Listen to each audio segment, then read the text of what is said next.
The Golden Hawk, the Lark, the Avanti, the President. From Conestoga wagon to the Commander, faint memories now of cars and a corporation that became partners in history with the city of South Bend. A proud heritage of grandfathers, sons, and grandsons building cars. It was not a pretty history at times. Strikes, labor problems, work slowdowns that made South Bend's economic barometer rise and fall like winter temperatures in northern Indiana. On this December 9th, 1976, downtown South Bend is at another point of indecision. The plans for the superblock have fallen through, and community leaders are still faced with a nagging question: how to revitalize the central city. There has been pessimism about the city's future this year, but compared with the specter of economic collapse 13 years ago today, it's only idle worry. December 9th, 1963. I don't feel that the company has to make any apologies to anyone. I think this company has worked for many years to continue employment in South Bend. And the losses were just too tremendous. We had to close down, and we had to do it fast. The Studebaker Corporation, an historic partner of South Bend for over a century, had been on the downslide for about 10 years. Production in 1951 had hit an all-time high with 84 cars an hour coming off the assembly line. The car maker then employed up to 27,000 workers.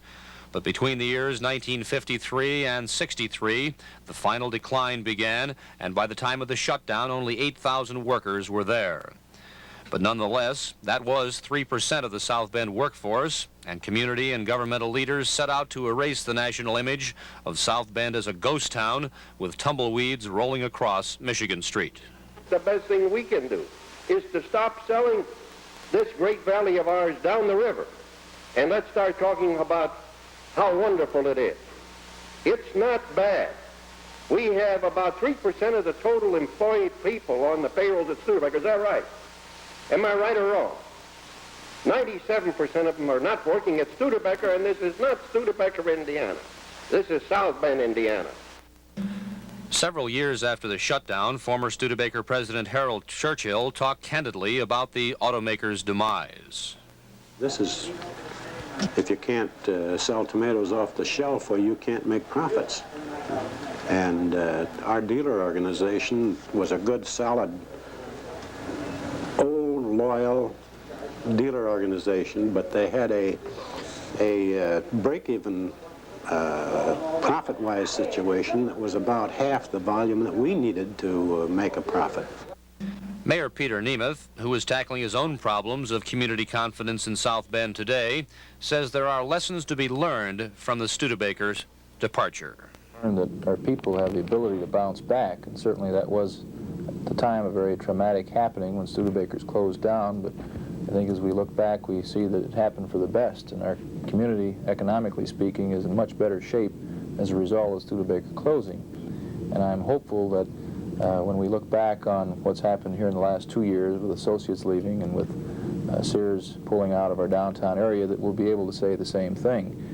And I can recollect the day after Sears' announcement, a lady called and complimented me on the job we had done and said that while the Lord closes one door, he'll open another one. And we're actually optimistic. We're confident that the downtown is going to go, perhaps not on the grand scale that we've been hoping for with Superblock, but we think it's going to work out. Block 6 is coming along very nicely, and I think the same type of development is going to occur in the area around Michigan and Washington streets. Former Studebaker President Churchill has remarked that South Bend is probably a better place without Studebaker. Businessmen will tell you that the stability of the economy is vastly better with the industrial diversification of the past 13 years. South Bend's image as a bad labor town, for the most part, has been erased. But for all the turmoil and uncertainty of life with Studebaker, it was as much a part of South Bend as Notre Dame or Pierre Navarre. Studebaker was family, and those touched by it still talk about the ties with the automaker. Now that the bitterness is over, it's mostly nostalgia, and that's probably the way the 5 Studebaker brothers would like it remembered. Jack Bowe, TV 22 News.